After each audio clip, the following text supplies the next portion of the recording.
બીજા અધિકાર ઉપર આપણે સ્વાધ્યાય કરી રહ્યા છીએ. આયુ કર્મના નિમિત્તે જીવની મનુષ્ય આદિ પર્યાયોમાં સ્થિતિ બને છે. ગજબનું વૈરાગ્યમય ચિંતન છે આમાં પંડિતજીનું. ખરેખર આ સંસારમાં આયુ કર્મના નિમિત્તે જે દેહનો સંયોગ થાય છે એ ખરેખર જૂઠા સંબંધો છે, પરમાર્થ નથી. એ જૂઠ છે, એ ક્ષણિક સત્ય છે, ત્રૈકાલિક સત્ય નથી. આ જીવ ને દેહ મળે છે તો એ સંયોગોમાં મોહિત થઈ અને પોતાનું જીવન ત્યાં બરબાદ કરે છે. એક વાર પણ નથી વિચારતું કે આ દેહ આદિ સંયોગ, દેહના નિમિત્ત સગા ભાઈ બહેન, પિતા પુત્ર આદિ ખરેખર પરમાર્થથી જોવામાં આવે તો શું સંબંધ છે? દરેક દ્રવ્ય પોતાની પર્યાયને પહોંચે છે અને દરેક પર્યાય પોતાના દ્રવ્યને પ્રસિદ્ધ કરે છે. તો બીજા દ્રવ્ય સાથે આ જીવને શું સંબંધ છે? અને જે પણ સંયોગ સિદ્ધ સંબંધ થયો છે, જીવન પર્યંત એમાં રાગને લઈને જવાબદારી નિભાવવા રૂપ જીવન વિતાવે છે અને અંતમાં કાંઈ પણ હાસિલ થતું જોવામાં નથી આવતું અને જીવ એ જ પરિભ્રમણની રાહમાં અનંતકાલ વિતાવ્યો. હવે આયુ મળે જ નહીં, જન્મ લેવો પડે જ નહીં કે જેની પાછળ મરણ અને શોક આદિના પ્રસંગ હોય એવું કાર્ય ત્રિકાલી ધ્રુવ ક્યાંક ના અવલંબને ત્વરાથી કરી લેવા જેવું છે. ખરેખર દીકરા દીકરીઓ દેહ આદિ એની સેવા, એની પાછળ આપણું જીવન આજે વિતાવી દેશે. ખરેખર જૂઠા સંબંધ આત્માનું છે જ નહીં. આત્માની સાથે કોઈ રિલેશન નથી. આત્માની સાથે રિલેશન એના અનંત ગુણોનું છે, એની પર્યાયનું છે, બાહ્ય પદાર્થોનું નથી. ખરેખર આ વિચાર કરવા જેવો છે. ખેર અહીંયા આપણે એક વિષય ખાસ લીધો છે આના અનુકૂળ, કે વાત એમ આવી કે આયુ કર્મના ઉદયમાં જીવની મનુષ્યાદી પર્યાયોમાં ઉપજવું થાય છે, સ્થિતિ બને છે અને આયુનું સમાપ્ત થઈ જતા એનો વિયોગ થાય છે. તો આયુ જ્યાં સુધી બાકી હોય ત્યાં સુધી એક સમય પણ પહેલા શરીર છૂટતું નથી અને આયુ કર્મ સમાપ્ત થઈ જતા એક સમય પણ વધારે ત્યાં મુદત મળતી નથી. જ્યારે આ વાત આવી તો પ્રશ્ન ઉત્પન્ન થયો કે વિષભક્ષણ આદિ, અકસ્માત આદિ એ બધી ઘટનાઓમાં 18 વર્ષના બાળકો, યુવા પુરુષો ચાલ્યા જાય છે તો એ જે મરણ નિશ્ચિત હતું એનાથી પહેલા મરણ થયું કે નહીં, એને જગતના જીવો એને અકાલ મરણ કહે છે કે કાળ પાક્યા પહેલા ચાલ્યા જવું. હે ને? આ રીતના અકસ્માત આદિ જે પ્રસંગોમાં તો અહીંયા કહે છે કે એમ નથી. તો શાસ્ત્રોમાં પણ અકાલ મરણની વાત તો આવે છે, તો એ શું છે એ આપણે કાલે પ્રશ્ન મૂક્યો હતો કે અકાલ મરણ અર્થાત તો અકાળ નામના નયની ચર્ચા શાસ્ત્રોમાં પણ છે. તો એને સમજવા માટે આપણે પ્રવચનસાર ગ્રંથની મુખ્યતાથી થોડી કાલે ડેફિનેશન જોઈ હતી, થોડી ફરીથી આજે ચર્ચા કરીને વિશે આગળ વધારીએ છીએ. અનંત ધર્માત્મક આત્મા, એમાં સત અસત, એક અનેક, કાલ અકાલ, સ્વભાવ નહીં અસ્વભાવ, એવા અનંત ધર્મ છે. તો કાલનેના ચિંતનમાં આચાર્ય અમરચંદ્ર દેવે ત્યાં કહ્યું કે આત્મદ્રવ્ય કાલ નહીં, જેની સિદ્ધિ એટલે મુક્તિની સિદ્ધિ સમય પર આધાર રાખે એવું છે. કાલનેના આધારે કાલનેના ધર્મની વિવક્ષામાં આમ કહ્યું, શું કહ્યું કે આત્મદ્રવ્ય કાલ નહીં, મુક્તિની સિદ્ધિ સમય પર આધાર રાખે એવું છે. અર્થાત ઉનાળાના દિવસ અનુસાર પાકતા આમ્રફળની માફક ઓર વિશ્લેષણ કરે છે. કાળને આત્મદ્રવ્યની સિદ્ધિ સમય પર આધાર રાખે છે, ઉનાળાના દિવસ અનુસાર પાકતી કેરીની માફક, કે એના સકાલમાં જે કેરી પાકે છે એના પહેલા પાકતી નથી, એવો એનામાં કાલ નામનો ધર્મ છે. તો મુક્તિ પણ એના સ્વકાલમાં થાય છે, કાળ પાકશે એટલે મુક્તિ થશે. આ વાત ક્યાંથી આવી? સ્વભાવને અસ્વભાવની ચર્ચા કાલે થોડી કરી હતી. નિરૂપણ પદ્ધતિમાં ક્રમ છે, વસ્તુમાં સ્વભાવનો રહેવામાં ક્રમ નથી. નિરૂપણ તો ક્રમથી, શબ્દમાં એ તાકાત નથી કે બધા ગુણોને એક સાથે કહે. તો નિરૂપણ પદ્ધતિમાં આચાર્ય અમરચંદ્ર દેવ પહેલે સ્વભાવને ને અસ્વભાવને વાત કરી કે આત્મામાં કોઈ સંસ્કાર પાડવો પડે, સંસ્કારિત કરવું પડે, આત્માને શુદ્ધ કરવો પડે, કે આત્માને કોઈ દોષથી રહિત કરવો પડે, એવો આત્માનો સ્વભાવ નથી. સંસ્કારિત કરવો પડે કે નહીં, આત્માને થોડા શુદ્ધ કરવો પડે કે ના કરવો પડે? આત્માને શુદ્ધ જ છે, તો શું કામ સ્વાધ્યાય કરીએ છીએ? હે ને? અશુદ્ધતા છે જ નહીં, પ્રવીણભાઈ આત્મામાં છે જ નહીં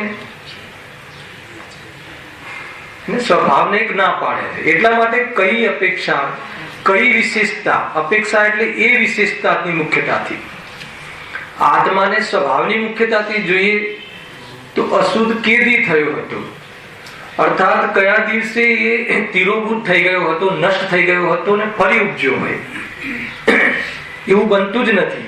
એ હંમેશા વસ્તુ તરીકે ધ્રુવ રહે છે અને એ ધ્રુવ હંમેશા ચેતનમય રહે છે.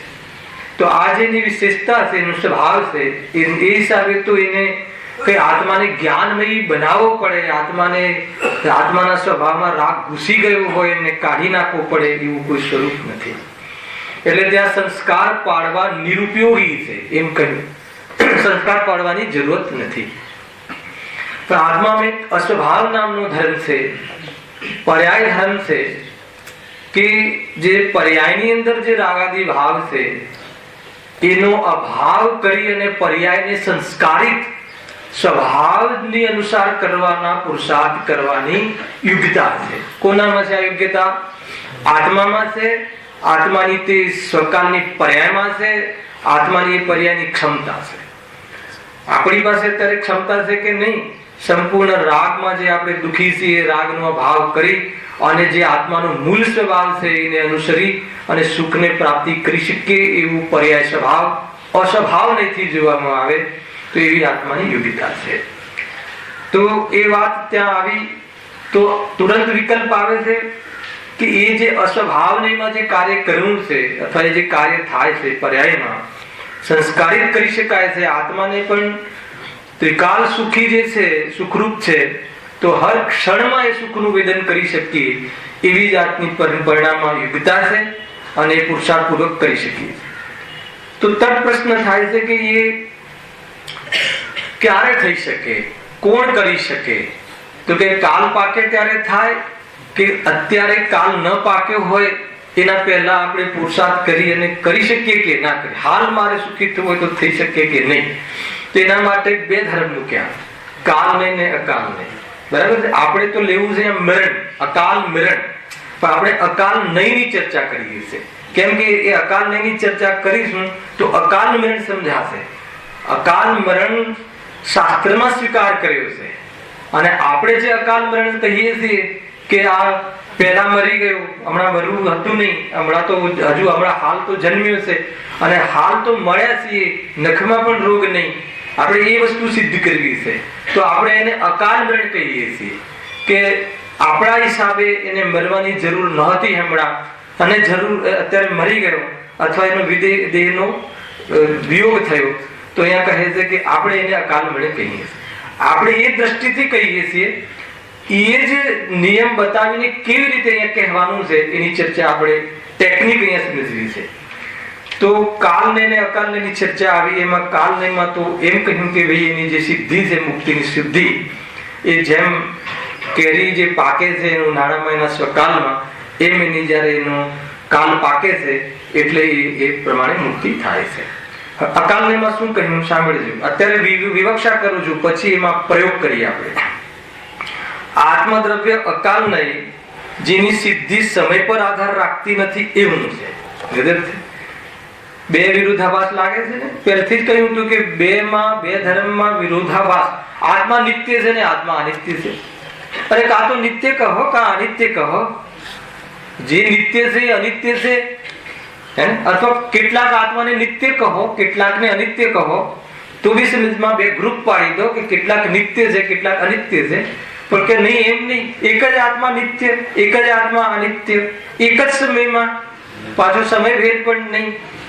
બંને વિરોધાભાસ ધર્મ જે વિરોધ લાગે છે એમાં સ્યાદવાદ આ વિરોધને મટાડે છે. સમજે? આપણે કાલને અકાલની ચર્ચા છે. જો આત્મદ્રવ્ય અકાલને જેની સિદ્ધિ સમય પર આધાર રાખતી નથી એવું છે. કૃત્રિમ ગરમીથી પકવવામાં આવતા આમ્રફળની માફક. અહીંયા સુધીનો વિષય કાલે આપણે વિસ્તારથી કર્યો હતો. હવે આગળ થોડા ગુરુદેવના પ્રવચનના બી આમાં કોટેશન છે, પ્રવચન સુધાદી. તો જિજ્ઞાસા થાય જ્યારે આ રીતે આચાર્ય અમરચંદ્રદેવે કહ્યું કે ભાઈ અકાલને તો જ્યારે કોઈ કૃત્રિમ ગરમી આપીને આપણે એને પુરુષાર્થ કરીને એનેમાં સમયનો આધાર નથી, આપણે પુરુષાર્થ કરીને પકવી શકીએ છીએ. બે વિરોધી વાત લાગે છે ને. પછીનો પડી જાય ને સિદ્ધિ કરતા કરતા. ખેર આપણે તો હવે સમય આવવાનો છે, આ બધી સિદ્ધિ આજ કરવાની છે. જો જિજ્ઞાસા શું થાય છે, કાળ નથી તો કાલ પાકે ત્યારે મુક્તિ થાય છે. આપણને આમાંથી આપણે શું સાર કાઢીએ કે વાત તો એવી લાગે છે આપણને કે કાલ નહીં, તમે જે કીધું કે આત્મામાં કાલ નામનો ધર્મ છે કે દરેક કાર્યના સ્વકાલમાં થાય છે, એ અપેક્ષા તો જ્યારે કાલ પાકે ત્યારે મુક્તિ થાય છે, કોઈ પ્રોબ્લેમ નથી એમાં. પણ અકાલ નહીંથી તો સમયથી પહેલા મુક્તિ થઈ જાય છે. તમે અકાલ નહીં જે વાત કરી એમાં તો અમને એવું ભાષિત થયું કે ભાઈ એ કૃત્રિમ ગરમી આપી, અર્થાત તો ભેદ વિજ્ઞાન કરી એને જીવે, તાત્કાલિક એને આત્માનું કલ્યાણ કરી લીધું, તો એ અકાલ નહીં. અર્થાત શું આનું અર્થઘટન એવું છે કે પુરુષાર્થહીનનું કાર્ય કાલ પાકે ત્યારે થાય, પણ પુરુષાર્થી જીવ તો પ્રયત્ન દ્વારા સમયથી પહેલા કાર્યની સિદ્ધિ કરી લે.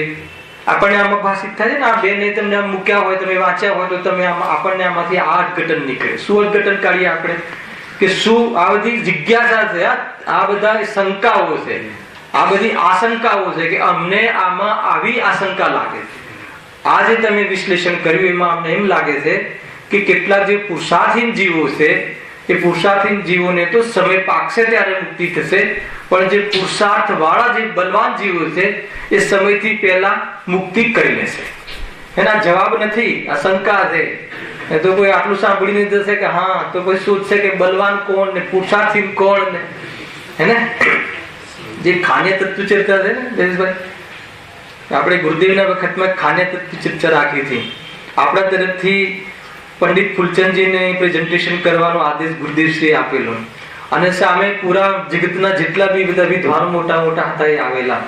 અને આપણે આ તત્વની ધારામાં ફૂલચંદ શાસ્ત્રી કે જે આચાર્ય શ્રી વિદ્યાસાગર મહારાજને એમને અભ્યાસ કરાવતા, એટલો બધો અભ્યાસ કર્યો પંડિતજીએ, જબરજસ્ત એમને ક્ષયક્ષમ હતો. પણ ગુરુદેવના મળ્યા પછી એમને એમ ખ્યાલ આવ્યો કે અમે આ દ્રષ્ટિકોણથી શાસ્ત્ર ભણ્યા નથી. તમે સમજો, ગજબની વાત. દિગંબર જૈન સમાજના સૌથી મોભી વિદ્વાન હે ને, શાસ્ત્ર જ્ઞાનની અપેક્ષા તો ગુરુદેવથી પણ વધારે શાસ્ત્ર અભ્યાસ, પણ તું દ્રષ્ટિકોણ કે અમે આ ખબર નથી. પણ જયારે દ્રષ્ટિકોણ મળ્યા પછી ગુરુદેવે ખાનિયા તત્વ ચર્ચામાં એમને આપણા તરફથી ત્યાં મતલબ કે એમને મોકલ્યા. અને મારે એ બતાવવું હતું કે ત્યાં જે શંકાઓ થઈ અથવા જ્યાં ત્યાં પ્રશ્ન બધા લખીને આપવાની પદ્ધતિ હતી, તો 5 પેજનો પ્રશ્ન. મેં એકવાર એ બુક વાંચવાની શરૂઆત કરી તો એ શંકામાં જ આપણને એમ લાગે કે આ બધા જ જવાબ છે. એટલી મોટી શંકા, ક્યાંક બધા વિદ્વાનો હોય ને, અને એના પછી એનો જે જવાબ 20 પાનામાં, એનો કઈ પ્રકારે એમાં કાઉન્ટર પ્રશ્ન જબરજસ્ત. એમ અહીંયા આ જવાબ નથી, પણ કહેવાનો એ છે આપણને જયારે કાળ પર આધાર રાખે છે મુક્તિ, જેવી રીતે કે ઉનાળામાં પાકતી કેરી એના સ્વકાલમાં ઝાડ ઉપર જ પાકી જાય છે, પછી મળે છે. અને અકાલને જોવામાં આવે તો એમાં કાલની જરૂરત નથી, કાલની અપેક્ષા નથી, કે જેમ કૃત્રિમ ગરમી આપીને પકાવવામાં આવતી કેરી. અને આ બે રીતે કેરી પકાવવાની પદ્ધતિ છે ને, એક તો પાકી જાય અને એક કૃત્રિમ ગરમી આપીને પકાવવામાં આવે છે. તો આના પરથી આપણને એમ લાગે છે કે શું કેટલાક જીવોને કાલ પાકે ત્યારે મુક્તિ થાય અને કેટલાક જીવોને પુરુષાર્થ કરીને સમયથી પહેલા મુક્તિ થાય, એવું આપણને આમાંથી ભાષિત થાય છે. અર્થાત એવું અર્થઘટન નીકળે કે જે પુરુષાર્થહીન જીવો છે એને તો જયારે કાલ પાકશે ત્યારે થશે, પણ કેટલાક હે ને લાગવગથી, હે જ્ઞાનીની લાગવગથી પહેલા કરી લે ને, એ કેટલું જબરજસ્ત વાત છે. હે ને હમણાં હું જે આઉટસાઇડ એબ્રોડ ગયો તો ત્યાં જે વિઝાનું શું કરે, ઇમિગ્રેશન કરીને બહાર જવાનું હોય ને, તો ફર્સ્ટ લાઈન ઓછી જોઈને પહેલા હું ભરાઈ ગયો, હવે આપણો નંબર છે. હે તો એટલામાં એ લોકોના ત્યાંના દેશના જે હોય ને એમના કુટુંબ આવ્યું અને આખું કુટુંબ એમને પહેલા લઈ લીધું. તો બોલો એ ક્રમ ભંગ થયો કે નહીં, એમનું કામ સમયથી પહેલા થઈ ગયું કે નહીં, એ વખતે મને આ વિચાર આવતો હતો. શાંતિ કઈ રીતે કરવી, હે ને અહીંયાની પોલીસ આમ છે, આની ગવર્મેન્ટ આમ છે, આમ છે, તેનું તેમ છે, ખ્યાલ આપણને કઈ ગણતા જ નથી.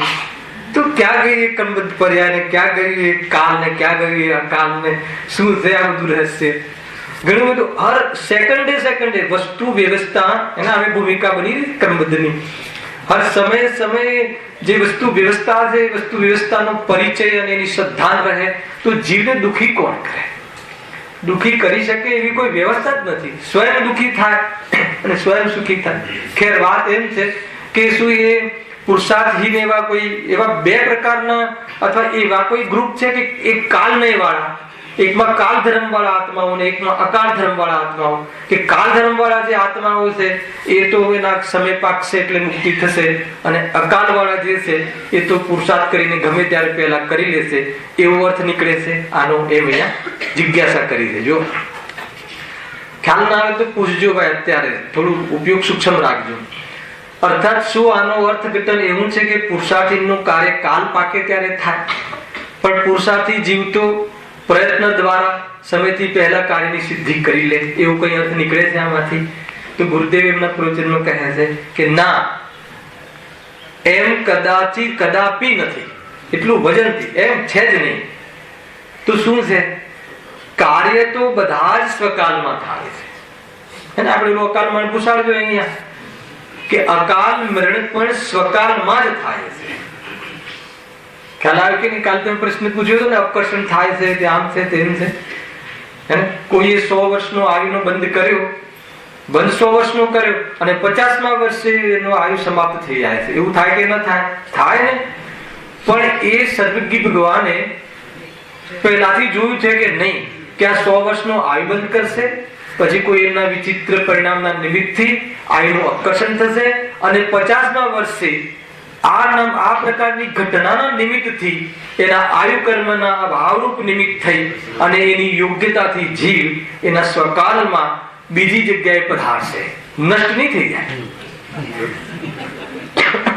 જીવને તો આપણે સન્માન આપીએ, બીજી જગ્યાએ એને આમંત્રણ મળ્યું છે ત્યાં જશે, નષ્ટ નહીં થઈ જાય. અને આપણને બહુ ચિંતા રહે છે કે પર્યાય બદલાઈ જાય તો એમ લાગે છે કે નષ્ટ થઈ ગયું. અરે એ તો ટ્રાન્સફર છે મોટું, હાલ આવે કે નહીં, એ ભાવનું મોટામાં મોટું અંતિમ મતલબ એ ભાવનું ટ્રાન્સફર છે. અહીંયા ટ્રાન્સફર તો ઘણા થાય. અહીંયા મતલબ કે સૌરાષ્ટ્ર અહીંયા આવીને વસ્યા, ગુજરાત થી આવીને વસ્યા, પણ એવું ટ્રાન્સફર નહીં. આ તો બધું જ બદલાઈ જાય એવું ટ્રાન્સફર. ખ્યાલ આવે કે નહીં? ભાષા બદલાઈ જાય, પુત્ર બદલાઈ જાય, પત્ની બદલાઈ જાય, વેપાર બદલાઈ જાય, દેશ બદલાઈ જાય, સોચ મતલબ કે બધું બદલાઈ જાય. ખ્યાલ આવે કે નહીં? ધર્મ બદલાઈ જાય, કોઈ બીજા ધર્મમાં જન્મ લે તો આ એવું મોટું ટ્રાન્સફર મળે છે. અને આ ટ્રાન્સફર અનાદિથી જીવ કરે છે. અને પાછું જ્યાં જાય ત્યાં મોહિત થઈ જાય છે. અને પાછું ત્યાં એનો જે આદત ખરાબ છે ને તો ત્યાં એને મારું મારું કરે અને એને ટકાવવા માટે પાછા પાપ ચાલુ કરી દે છે. અને પૂર્વ ભાવમાં ભલે એનો દુશ્મન હોય. કેવું સ્વરૂપ છે ધનેશભાઈ સંસારમાં? આ જે કર્મ થિયરીના જે સ્વરૂપ સમજીએ ને, અરે પ્રથમાનુયોગ વાંચીને 10 ભાવ જ્ઞાનીના વાંચીને તો વેરાગ આવી જાય. કેવા કેવા પાપ પુણ્યના ફળ, કેવા કેવા ઉદયો આવે છે.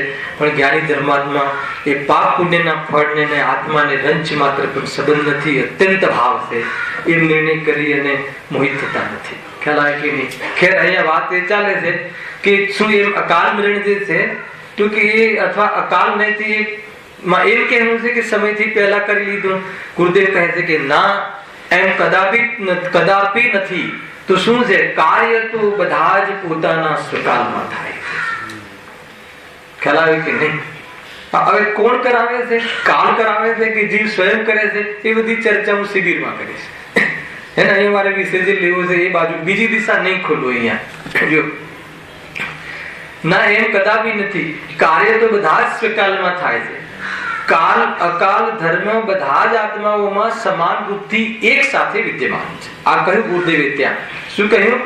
કાલ અને અકાલ ધર્મ બધા જ આત્માઓમાં સમાન રૂપથી. સમાન રૂપથી એટલે શું? બધાના પોતપોતાના કાલ અને અકાલ ધર્મ. તમારું જ્ઞાન તમારી પાસે, મારું જ્ઞાન મારી પાસે, મારો કાલ નામનો ધર્મ, અકાલ નામનો ધર્મ. આ ધર્મ એટલે વિશેષતા અને એ મારી પાસે છે, એક સાથે વિદ્યમાન છે. એમ નથી કે કોઈનામાં કાલ ધર્મ છે અને કોઈનામાં અકાલ ધર્મ છે. એવું નથી કે કોઈ કાલ ધર્મનો ગ્રુપ અલગ. પાર્શિયાલિટી નથી. સૃષ્ટિ એ કોઈની સાથે પાર્શિયાલિટી કરતી નથી. તો કોણ પાર્શિયાલિટી કરે? મોહી જીવ પાર્શિયાલિટી કરે છે, છતાં વસ્તુ સ્વરૂપમાં પાર્શિયાલિટી નથી. સમજમાં આવે છે કે નહીં? મોહી જીવ માયાચારી કરે, ભેદભાવ કરે, પક્ષપાત કરે, પરંતુ વસ્તુ સ્વરૂપમાં કોઈ જળ ચેતનને આધીન અને કોઈ ચેતન જળને આધીન રહે એવી વસ્તુ વ્યવસ્થા નથી. સમજમાં આવે છે કે નહીં? તો આ છે મૂળ વાત. ખરેખર સુંદર સ્વરૂપ છે, સૃષ્ટિનું સુંદર સ્વરૂપ છે. એ સુંદર સ્વરૂપ જો એની દ્રષ્ટિ એવી બની જાય તો હર સમય એવો આનંદ કરે એ રીતે છે. કેમ કે આત્માને તો આનંદ જ હોય છે. થોડી સૂક્ષ્મ વાત છે, ગંભીર વાત છે, પણ સમજવી તો પડશે.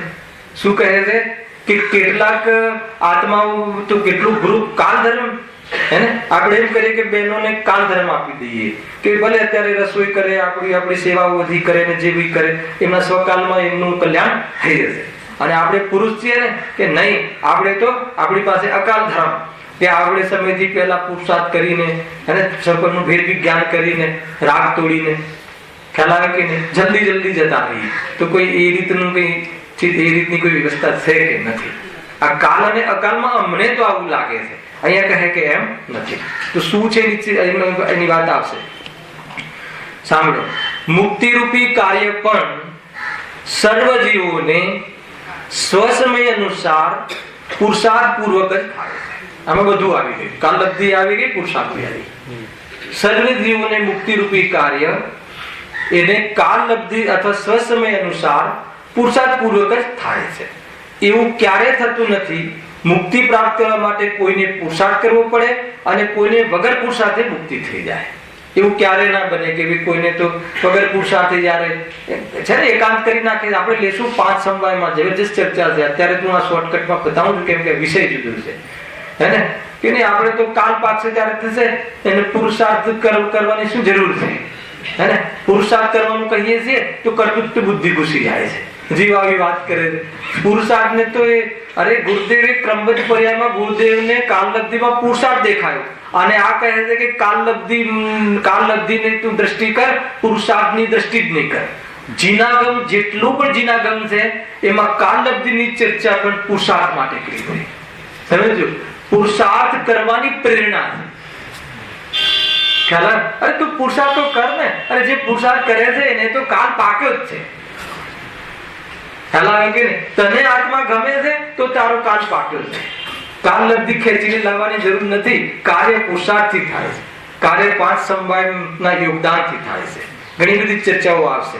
અને અહીંયા વાત એમ છે કે કોઈનામાં ફરીથી મુક્તિરૂપી કાર્ય પણ સર્વ જીવોને સ્વસમય અનુસાર પુરુષાર્થ પૂર્વક જ થાય છે. એવું ક્યારે થતું નથી મુક્તિ પ્રાપ્ત કરવા માટે કોઈને પુરુષાર્થ કરવો પડે અને કોઈને વગર પુરુષાર્થે મુક્તિ થઈ જાય. એવું ક્યારે બનતું નથી. એવું પણ નથી કે કોઈની મુક્તિ કાલ પાક્યો એટલે થઈ અને કોઈની મુક્તિ કાલ પાકવા પહેલા થઈ. એવું પણ નથી. તો છે શું? તમને જિજ્ઞાસા થતી હશે કે છે શું? આવશે હમણાં. જેટલા જીવોને આજ સુધી મુક્તિ થઈ છે કે થશે, બધાને મુક્તિ આવશ્યક પુરુષાર્થ પૂર્વક સ્વકાલમાં થઈ છે અને થશે. આ થઈ ગયો સિદ્ધાંત. તો પછી હજુ અમને ખબર ના પડી કે ભાઈ અકાલનો અહીંયા વાત જ કેમ લાવ્યા? અને પાછું એમાં તો એવું લખ્યું છે કે એમાં સમયને અનુસાર સમયની ત્યાં અપેક્ષા નથી. તો શું છે સમયની અપેક્ષા નથી? એ શબ્દમાં જીવ બહુ ગડબડ કરે છે. સમયની અપેક્ષા નથી. પાછું એમ ઉદાહરણમાં આપ્યું કે કૃત્રિમ ગરમી આપીને પાકી શકે છે કેરી. તો એમાંથી એ જ ભાવ આપણે તો કાઢીએ છીએ કે ભાઈ સમયથી પહેલા આપણે કરી શકીએ. તો હવે એનો અર્થ આપણે કરીએ છીએ. એમાં શું અર્થ છે? તો પછી કાલને અને અકાલનો શું અર્થ છે?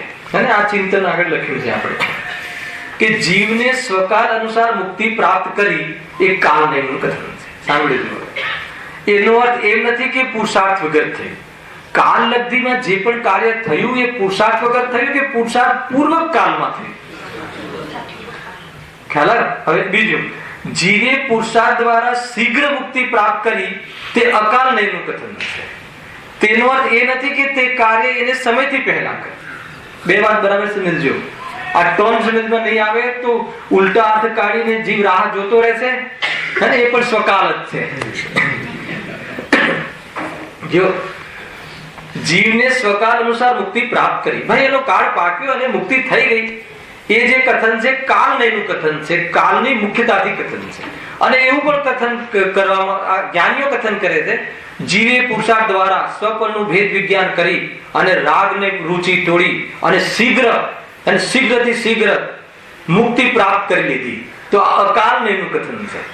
અને બંને કથન અને પુરુષાર્થની અર્થાત પુરુષાર્થ કરીને મુક્તિના સ્વકાલમાં પ્રાપ્ત કરી લીધી તો એ અકાલ નયનું કથન છે. હજુ તમને ખ્યાલ નહીં આવ્યો, હજુ એનું ઓર વિશ્લેષણ કરીએ છીએ. કાલ માને સમય પર અને અકાલ માને સમયથી પહેલા એવો અર્થ છે જ નહીં. હવે આપણે વિષય પ્રવેશ કરી રહ્યા છીએ. કાલ અને અકાલ. અકાલ એટલે કાલથી પહેલા અને કાલ એટલે કાલમાં, એવો અર્થ નથી. તો કેવો અર્થ છે? પહેલા એવો અર્થ છે જ નહીં. જે સમય થવાનું હતું એ સમય જ થયું તે કાલલબ્ધિની મુખ્યતાથી કથન છે. અને એમ કહે કે સ્વપરના ભેદ વિજ્ઞાન પૂર્વક આમ દ્રષ્ટિ કરીને મુક્તિ રૂપી કાર્ય થયું તે પુરુષાર્થની મુખ્યતાથી કથન છે. એ અકાલ. ખ્યાલ? અકાલ એટલે કે કાલને ગૌણ કરીને વસ્તુ સ્વરૂપ સમજ્યું. બસ આમાં આ હશે નીકળ્યું કે અકાલમાંથી જ્યારે એમ વાત કરીએ કે એને પુરુષાર્થથી કર્યું તો એ અકાલની મુખ્યતાથી છે. એટલે કાલને ગૌણ કરીને છે. એનો અર્થ એ નથી લેવો કે એને પહેલા કરી લીધું છે. અથવા આપણે એમ કહીએ કે ભાઈ કાલ પાક્યો એટલે થયું તો એને કાલની મુખ્યતાથી કહ્યું છે. એનો અર્થ એમ નથી કે પુરુષાર્થ કર્યા વગર થઈ ગયું. તો અકાલ નયથી જ્યારે એમ કહેવામાં આવે કે પુરુષાર્થ કરો તો પુરુષાર્થની મુખ્યતાથી છે. અને કાલ નયથી કહે કે એનો સમય પાકશે એટલે કાર્ય થશે તો કાલની મુખ્યતાથી છે. હવે આમાં હું મરણમાં ઘટાવું છું એટલે તમને ફિટ થઈ જશે જે આપણો અહીંયા વિષય છે. આનું વિશેષ વિશ્લેષણ હું શિબિરમાં કરીશ. બરાબર? તો અહીંયા આપણે એમ કહીએ છીએ કે ભાઈ આ જે વ્યક્તિ છે ને એ આમ રોડ ક્રોસ કરતો હતો, જોયા વગર ફાંફા મારતો હતો અને બસ ગાડી આવી અને ટકરાઈ ગયો ને મરી ગયો. એક તો આ રીતે આપણે એને પ્રેઝન્ટ કરીએ છીએ, આ રીતે આપણે નિરૂપણ કરીએ છીએ. પછી એક શું કરે, પણ એનો કાલ પાકી ગયો હતો ને એટલે મરણ થયું. પછી એક ત્રીજી વાત કરીએ છીએ, ભલે એનો કાલ પાકી ગયો હોય, અર્થાત ભલે એને મતલબ કે એને એ રીતે કર્યું દોડા દોડ્યા, કેટલાક જીવો એવા છે કે એનાથી પણ વધારે મતલબ લાપરવાહીથી જાય છે તો પણ બચી જાય છે. એનો અર્થ એ થઈ ગયો કે એનો આયુ કર્મ સમાપ્ત થઈ ગયું હતું એટલે થઈ ગયું. આ ત્રણેય વાત પોતપોતાની અપેક્ષાએ સત્ય છે કે અસત્ય છે, ખ્યાલ આવે કે નહીં? ઘણી વાર આપણે આ બોલીએ છીએ કે થોડોક સમય ડોક્ટર વહેલા આવી ગયા હોત, બાજુમાં તો રહેતા હતા, અને ચા પાણી પછી કર્યા હોત અને વહેલા આવી ગયા હોત તો અમારો એમનો જીવ બચી જાત. આપણે એમ કહીએ છીએ એટલે જીવ જતો રહ્યો. પછી થોડી વાર પછી સાંત્વના આપીએ છીએ કે શું કરીએ, એ તો એમને જવાનું હતું ને ગયા. પછી ત્રીજો જવાબ આપીએ છીએ કે આયુ કર્મ સમાપ્ત થઈ ગયું હતું એટલે. આ ત્રણ વાત તો અસત્ય, એમાં સત્ય શું છે બતાવો, તમે બતાવો. આપણે આ ત્રણ વાત કરી છે, આચાર્ય કહે છે કે ત્રણેય સત્ય છે. ખ્યાલ કે જ્યારે કોઈ બહારની ઘટનાની મુખ્યતાથી કથન કરવામાં આવે ત્યારે એમ જ કહેવાશે કે લાપરવાહી છે, કદર નથી કરતો, એનો આ છે, એ પુરુષાર્થ નહીં હોતી, એને વિપરીત પુરુષાર્થ કર્યો. અહીંયા ન રહેવા સંબંધી એનો યોગ્ય પુરુષાર્થ છે. ખ્યાલ આવે કે નહીં? તો એ રીતે એ પુરુષાર્થ થયો, તો એ પ્રમાણેનો પ્રયત્ન અહીંયા હવે એને રહેવાનું નથી એવી એ રીતનો જે પ્રયત્ન યત્ન અર્થાત એ રીતની પ્રવૃત્તિની ઓરથી મુખ્ય કરવામાં આવે તો એને પુરુષાર્થથી કાર્ય થયું, અકાલથી. ત્યાં કાળની મુખ્યતાથી નહીં, છતાં જીવ તરત જ એમ કહે છે કે ભાઈ ભલે એ પણ એનો હવે શું કહે, એનો કાળ પાકી ગયો હતો, હે ને? ગો મરવાની થાય તો ક્યાં જાય? એના ભારત દેશમાં એ રીતની છે ને, વાઘરી વાળે જાય. તો મતલબ કે જેનું અહિત થવાનું હોય એનો બહારમાં આવો પ્રયત્ન જોવા મળે છે, તો પછી એમ પણ કહેવાય કે આવો પ્રયત્ન કર્યો એટલે અહિત થયું. બે વાત સત્ય છે. પ્રયત્નની મુખ્યતાથી જ્યારે કહેવામાં આવે છે ત્યારે એને આવું કર્યું એટલે થયું, એમ અહિત થયું એ રીતે કહેવાય છે. અને કાલની મુખ્યતાથી કથન કરવામાં આવે તો જેનું અહિત થવાનું છે એ આવી જગ્યાએ જાય ને બીજે ક્યાં જાય. આપણે આપણા દીકરાને કહીએ છીએ કે તું આવી મિત્રતા નહીં કર, કે એવા દોસ્તારો નહીં રાખ, નહીં તો તું બગડી જઈશ. જો આ કથનમાં 5 સમય ઘટે છે તો અહીંયા મારે અકાલ કાલની મુખ્યતા. આપણે કહીએ છીએ કે નહીં કે બેટા તું એવા દોસ્તારો જોડે ભાઈબંધી નહીં કર, તું બગડી જઈશ. તો દોસ્તારો બગાડે છે, એક દ્રવ્યનું કરે તો એ નિમિત્ત પ્રધાન કથન છે, હે ને? તારી વર્તમાન પર્યાયમાં આવી ક્ષમતા યોગ્યતા પાકી છે. કેવી યોગ્યતા પાકી છે? કે તું આત્મા તો તને ગમતું જ નથી અને બહારની ચીજો તને બહુ ગમે છે અને એના માટે બધું મટીરિયલ પૂરું પાડે એવા નિમિત્તો પણ છે.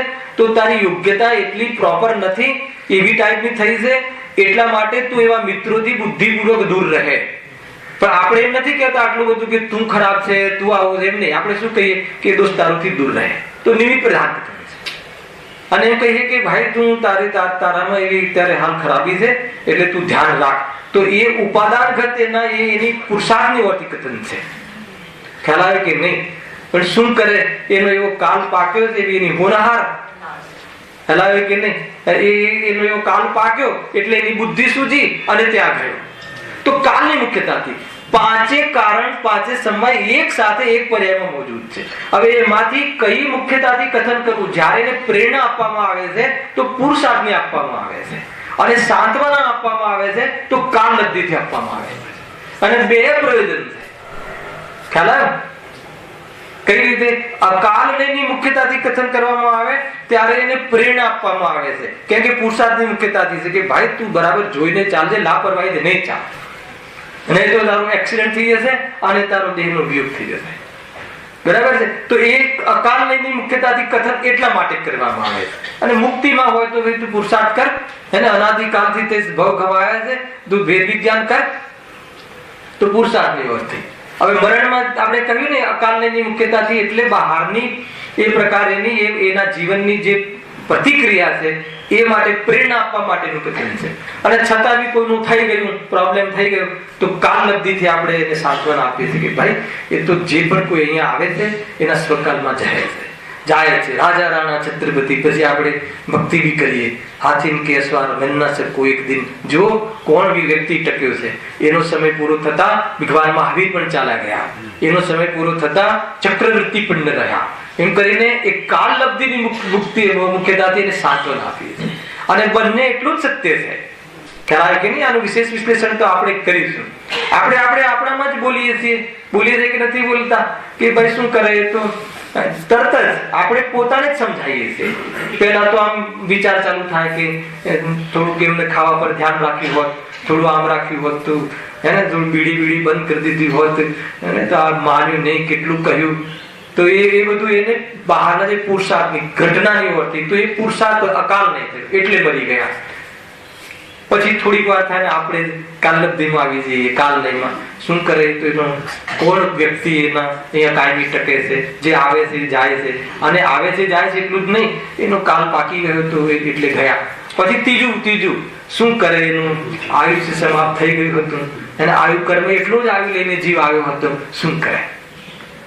ખ્યાલ આવે કે નહીં? તો આ હવે કઈ રીતે કુલ મળીને કોઈ પણ અસમવાય, કોઈ પણ એંગલ, કોઈ પણ વિશેષતા, કોઈ પણ ધર્મની મુખ્યતાથી તમે ચર્ચા કરો, કુલ મળીને આપણે વિરક્ત થવું છે, એ યાદ રાખજો. ચાહે કાલલબ્ધિથી સમજાવો વ્યક્તિને તો બી વૈરાગ્ય લાવવા માટે, અને ચાહે તમે પુરુષાર્થની ઓરથી તો સાવધાન રાખીને વિરક્ત થવા માટે. કુલ મળીને આત્માને શાંતિ જોઈએ છે.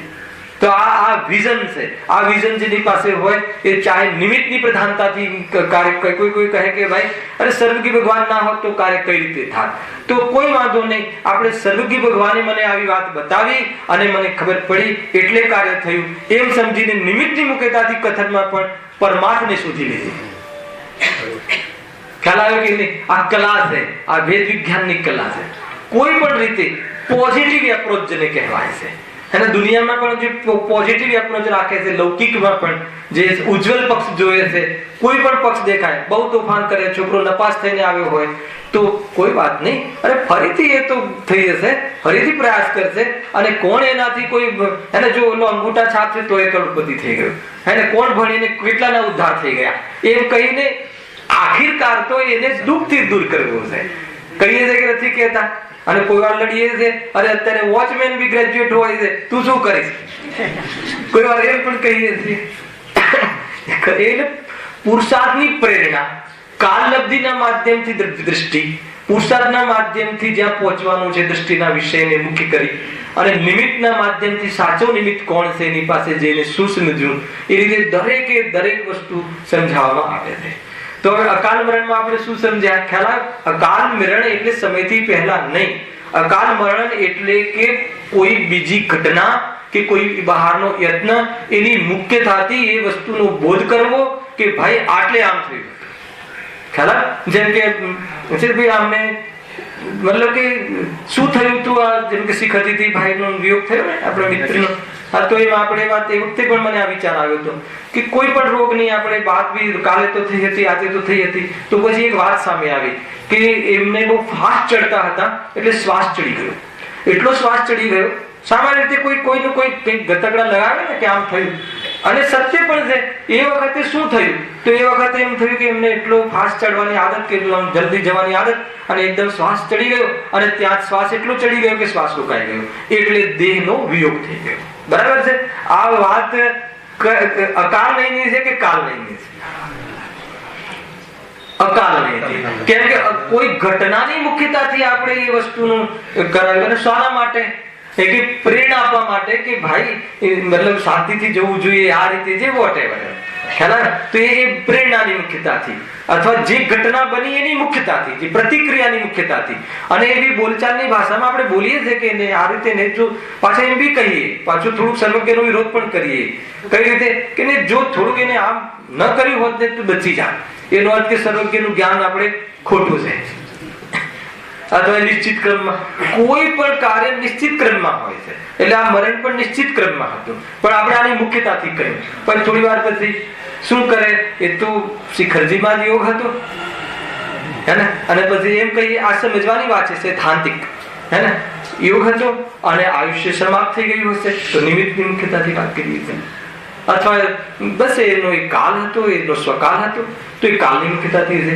તો એ નિમિત્તની મુખ્યતાથી જ્યારે કથન કરવામાં આવે છે, સાંભળજો કે એનો આયુ પાકી ગયું હતું, સમાપ્ત થઈ ગયું હતું, ત્યારે બીજા પરથી આરોપ હટાવવાનો કે જોડે દીકરી હતી, જોડે દીકરો હતો, ધ્યાન રાખવું જોઈએ, તો કે એ તારો દ્વેષ ચાલુ થવાનો હતો, એ સમાપ્ત થઈ જાય, બીજા નિમિત્ત ઉપરથી દ્રષ્ટિ હટી જાય.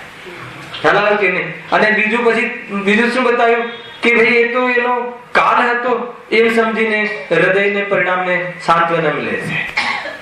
અને બહારમાં આ ઘટનાથી થયું એનું ધ્યાન કરાવીને એ થાય છે કે આપણે લાપરવાહી ન વર્તવી જોઈએ. એક પ્રેરણા છે. કુલ મળીને અકાલ મરણ એનો અર્થ એ નથી કે કોઈ સમયથી પહેલા મરણ થયું છે. અકાલ મરણ એટલે કે કાળને જે સમય થવાનું છે એ સમય થયું છે એને ગૌણ કરીને ભલે એ સમય થયું છે પણ કેવી રીતે થયું એ અગર આપણે એનું બોધ કરવો હોય, કાલે જ થયું છે. મરણ કહો, જન્મ કહો, જીવન કહો, સમ્યક દર્શન કહો, મિથ્યા દર્શન કહો, મુનિપણ કહો, કેવલ જ્ઞાન કહો, જે પણ કાર્ય થયું છે એના સ્વકાલમાં થયું છે. પણ પૂછવામાં આવે કે કેવી રીતે થયું છે તો તમારે અકાલની ચર્ચા કરવી પડશે. તો કાલને ગૌણ કરો, એ જે સમય જે થવાનું હતું જે એ જ થયું છે, પણ ભાઈ બતાવો કે થયું કઈ રીતે, એને કેવલ જ્ઞાન થયું કઈ રીતે. તો તમારે પુરુષાર્થની મુખ્યતાની વાત કરવી પડશે કે સ્વપરનું ભેદ વિજ્ઞાન કર્યું, આત્માની દૃષ્ટિ કરી, સમ્યક દર્શન પ્રાપ્ત કર્યું, અને દેહ તરફની આસક્તિ છોડી વ્રત નિયમાદિ પાલન કરી અને વિશેષ આરાધના કરી અને સ્વરૂપમાં સ્થિરતા વધારી, મુનિપણું ગ્રહણ કર્યું. મુનિપણું ગ્રહણ કરીને પણ વિશેષ એકાગ્ર થઈ ઉપાધ્યાય આચાર્ય પદના વિકલ્પોને છોડી અને શ્રેણીમાં પ્રયાણ કરી અને અર્હત પદ પ્રાપ્ત કર્યું. અને અર્હત પદ પ્રાપ્ત કર્યા પછી અંતર્મુલત કાલ બાદ આદિ એને સિદ્ધ પદને પ્રાપ્ત થઈ ગયા. આ કર્યું. હેલાવે કે નહીં? જ્યારે પુરુષાર્થનું અર્થકથન તો બોલો આ કાલના પહેલા થયું એમ બતાવ્યું કે કાલને ગૌણ કરીને જે સમયમાં જે થવાનું હોય છે એ થાય છે, એના એક પ્રકારના પુરુષાર્થ પૂરક થયું છે. પણ જ્યારે પુરુષાર્થની મુખ્યતાથી વાત, કેમ આ વાત કરવી પડે પુરુષાર્થની મુખ્યતાથી? કેમ કે આપણે છદ્મસ્ત છીએ. સાંભળ્યું? આપણને બધા જ વિષયો, બધું જ્ઞાન એક સાથે થતું નથી. એટલે કોઈની ને કોઈની મુખ્યતાથી સમજીને આપણે સમજવું પડે છે. જો આપણી પાસે કેવલ જ્ઞાન હોત તો બધું એક સાથે જણાય. એવું ના જણાય કે આને આ પુરુષાર્થ કર્યો હશે અને પછી આ એમ નહીં, આ પુરુષાર્થ થયો અને આ બધું એક સાથે જણાય. તો કેવલ જ્ઞાનમાં તો આ પ્રોબ્લેમ છે નહીં. આપણું જ્ઞાન અલ્પ છે એટલે આપણને એક સાથે જણાતું નથી. એટલા માટે આપણે આ કથન કરવું હોય, સમજવું હોય, અને આપણું પરિણમન પણ એક સાથે થાય છે. પણ જ્યારે વાત કરવી હોય, જ્યારે નિરૂપણ કરવું હોય, જ્યારે સમજાવવું હોય, જ્યારે સમજવું હોય, ત્યારે તમે પાંચે સમવાય અથવા પાંચે કાળ એક સાથે નથી સમજી શકતા, ત્યારે અથવા કઈ નથી શકતા, ત્યારે તમે કહો છો કે ભાઈ કેમ થયું? તો કે આ રીતે કર્યું હતું એટલે આ થયું. પછી તરત આ રીતે કર્યું હતું પણ એ તો એના કાલમાં થયું, એનો કાલ પાક્યો. કાલ કેમ પાક્યો? હલાવે કે નહીં? કાલ લબ્ધિ કોઈ નિયામક કારણ નથી. કાલ લબ્ધિ વ્યવસ્થા બતાવે છે. મૂળ કાર્ય પુરુષાર્થ છે. ગુરુદેવે પુરુષાર્થ પર વજન આપ્યું છે. હું બતાવીશ તમને. મેં પેમ્પલેટ છપ્યું છે જ્ઞાન ગોષ્ઠીમાંથી, આત્મધર્મના બધા જે ખેંચ્યા છે એમને જેવી એક પ્રમેય. એકવાર બેનશ્રીના વચનામૃતમાં જુઓ, સ્વાનુભૂતિ દર્શનમાં જુઓ તો પુરુષાર્થને મુખ્ય કર્યો. કેમ મુખ્ય કર્યો? કેમ કે જીવને પુરુષાર્થની પ્રેરણા આપવી છે. હલાવે કે નહીં? એટલા માટે તો અકાલ મરણ કહો, અકાલ નહીં સમજ્યા, બહુ વિસ્તારથી ચર્ચા છે. પ્રવચન સુધામાં ગુરુદેવે બહુ વિસ્તારથી આના પ્રવચનો કર્યા છે, ત્યાંથી તમે વાંચી લેજો. મૂળ વાત મારે એ બતાવી હતી કે અકાલ મરણ જેવું કોઈ મરણ હોતું નથી.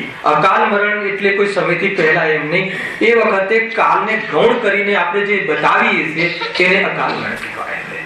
તો તરત જ તમે કહો, કોઈ એમ 5 સમયના અલગ અલગ ગ્રુપ હોય તો કાલ લબ્ધિ વાળો આવીને બેઠો હોય અને આપણે એમ કહીએ કે ભાઈ એમને થોડી લાપરવાહી કરી, દવા ઉલટી સુલટી લઈ લીધી. ના કે એમ નથી, એ તો એમનો કાલ પાક્યો એટલે થયું. એક ત્રીજો ગ્રુપ વાળો કહે એ નાના એ તો આવ્યું કર્મ. અરે ત્રણેય એક સાથે, અને સ્વભાવ અને નિમિત્ત અને પાંચે સમવાય એક સાથે. પાંચે સમવાય એક સાથે એક સમયની પર્યાયમાં ઉતરે છે અને સ્વકાલમાં કાર્ય થાય છે. જે થવાનું એ થાય છે, પુરુષાર્થ અનુસાર થાય છે, એના સ્વભાવમાં હોય એ થાય છે. અને એ વખતે જે નિમિત્ત, યોગ્ય નિમિત્ત હોય ને હોય એમ થઈ અને કાર્ય એ રીતે કાર્યનો વૈભવ છે. અને કારણ તો સદાકાળ મોજુદ છે. આ કારણ કાર્ય વ્યવસ્થા જબરજસ્ત છે. થોડી સૂક્ષ્મ વાત પડતી હશે, એને શબ્દો થોડા નવા હશે, હે ને, તો આપણે જે આવા વાળા જે ક્લાસ છે ને એમાં એક એક લીટીના અર્થ કરીને આપણે આગળ જશું. ખબર પડે એવું કાંઈ છે નહીં, ખબર ના પડે એવું કાંઈ છે નહીં, અને ખબર નહીં પડે તો મતલબ કે જીવનું કલ્યાણ નહીં થાય. સમજવું બહુ જરૂરી છે, કારણ કે જેટલા બી પ્રોબ્લેમ છે, આ કર્યું કોણે, કેમ થયું, ક્યારે થશે, કઈ રીતે થશે, કોણ કરશે ત્યારે થશે, શું કોણ કરનાર, કોણ છે સર્જનહાર આ બધી કાર્યનો, એ બધી ચીજોની વ્યવસ્થા ખબર નહીં હોય તો જીવ પર્યાયમાં મેં કર્યું, આને કર્યું, પેલાએ કર્યું એમ ખોટી બુદ્ધિના કારણે જીવ પોતાની પર્યાય બુદ્ધિથી સંસાર ધારે છે. એટલે કઈ બધી આમાં લક્ષણ અને કઈ બી પ્રકારની ચર્ચાઓ આપણે એમાં કરીશું. જો હવે અહેમ પોઈન્ટ છે આના અંતર્ગત, જ્યારે કાર્ય એના સ્વકાલમાં થાય છે ત્યારે તે કાર્યને અનુકૂળ પ્રયત્નને પુરુષાર્થ કહે છે. જ્યારે કાર્યના સ્વકાલમાં થાય છે ત્યારે તે કાર્યને અનુકૂળ પ્રયત્ન તે પુરુષાર્થ કહે છે. તે અકાળની મુખ્યતાથી કથન છે. એક પણ વિઝન ખોટું નથી. ગુરુદેવને ચિંતનમાં કેટલું બેલેન્સ છે. કાલલબ્ધિ ને મુખ્ય ન કરી અને કાલલબ્ધિનો નિષેધ ના કરે. મહેન્દ્રભાઈ ખ્યાલ આવે છે? કાલલબ્ધિનો નિષેધ ના કરે અને કાલલબ્ધિને મુખ્ય ના કરે કે જ્યારે પુરુષાર્થથી બતાવવું હતું. જ્યારે કાર્ય એના સ્વકાલમાં થાય છે ત્યારે તે અનુસાર પ્રયત્ન હોય જ છે. હવે કાર્ય શું થવાનું છે આપણને થોડી ખબર છે. હાલ તો જે થવાનું છે સર્વજ્ઞના જ્ઞાનમાં છે, પણ પ્રયત્ન એ અનુસાર ચાલુ છે. આપણે નરકમાં જવાનું હોય તો નરકનો પુરુષાર્થ ચાલુ રહેશે. નરકનો પુરુષાર્થ કરશે. નરકનો પુરુષાર્થ ન કરે અને સીધી કાલલબ્ધિ ટપકી પડે ને ચલો નરક, એમ નથી થશે. ખ્યાલ આવે કે નહીં? એટલે પુરુષાર્થ હોય છે, એની ચર્ચા છે. જો અને જ્યારે કાર્યને પુરુષાર્થની ઓરથી, પ્રયત્નની ઓરથી બતાવવામાં આવે છે તે કાર્ય પણ તેના સ્વકાલમાં જ થાય છે, પહેલા પછી નહીં. પણ પ્રયોજનવશ પ્રયત્નને મુખ્ય કરીને કહે છે. પ્રયોજનવશ. શું પ્રયોજન છે? આપણું પ્રયોજન શું છે? સુખી થવું. તો પર્યાયને મુખ્ય કરીને કથન પણ સુખી થવા માટે, પુરુષાર્થને મુખ્ય કરીને કથન પણ સુખી થવા માટે છે. અરે આપણા દોષોને મુખ્ય કરીને કરવાનું કથન પણ સુખી થવા માટે છે. આશ્રમને મુખ્ય કરીને ચર્ચા કરવાનું પ્રયોજન પણ સુખી થવાનું છે. અને સંવરને મુખ્ય કરીને કથન કરવામાં આવે તો પણ સુખી થવા માટે છે. શુદ્ધાત્માને મુખ્ય કરીને કહેવામાં આવે તો સુખી થવાનું. અરે નિમિત્તની મુખ્યતાથી કથન કરવામાં આવે તો પણ સુખી થવા માટે છે. હે ને? કોઈ કહે ભાઈ મારે સુખી થવું છે તો મારે ક્યાં મળે? તો કે તું જા સોનગઢ પહોંચી જા. તું પછી સોનગઢ જાય ને સોનગઢમાં ગુરુદેવની વાણી ખરે એના ખ્યાલ અને એમ કહે કે અહીંયા શાના માટે આવ્યા છો? તો કે સુખી થવા માટે. અને એમ કહે કે અહીંયા આવવાથી સુખી થવાતું નથી. ઓલો કહે કે ક્યાં આવ્યા ને કેવી રીતે આવ્યા? સમજ આવે છે કે નહીં? ગજબની ચર્ચા છે ભાઈ. આ તો કોઈ એને પંચમ કાળમાં પણ કોઈ એવો હુંડાવસળની કાળમાં એવો કાળ જન્મ્યો અને આપણા પુણ્યના એવી જાતિના ઉદય થયા કે સત્ય વાતને આ ક્યાં ખબર પડતી. આ દિગંબર શાસ્ત્રો એના સંયોગમાં જન્મ થયો. પણ કાળને શું ને અકાળને શું. જય પ્રભુ અર્યન પરમાત્મા આપણા ભગવાન છે. પક્ષથી ભગવાન માનતા હતા, એના સ્વરૂપની ખબર નહીં. ભગવાન વિતરાગી હોય છે ત્યાં સુધી ખબર નહીં. અને આવો આપણો સ્વભાવ હોય છે, આપણામાંથી કોઈ એક જીવ આ બને છે એ ખબર નહીં. બધું જ મીંડું હતું. ખ્યાલ આવે કે નહીં? ગજબની વાત. બરાબર છે ભાઈ? સ્વરૂપ વાત છે. ને કાળ પાક્યો એટલે આપણું કાર્ય થયું કે આપણે કાર્ય કર્યું એટલે કાળ પાક્યો. એને ઘણી બધી ચર્ચાઓ બહુ રોચક એકદમ એમ લાગશે કે આપણને કર્મપુર્યાની કોર્ટ લાગશે કે ન્યાયનો વિષય, સિદ્ધાંતનો વિષય છે. સિદ્ધાંત જો ખબર પડી જાય અને એના અનુસાર પુરુષાર્થ કરે તો વૈરાગ્યના કાળમાં એ જીવ વિતરાગી થઈ જાય છે. જોરદાર ચર્ચાઓ છે બધી. એ રીતે થયું. એ રીતે અકાલ મરણ. અચ્છા, બીજું એક અકાલ મરણમાં આવે છે કર્ણાન યોગની વિવક્ષા જે તમે કાલે પૂછી હતી.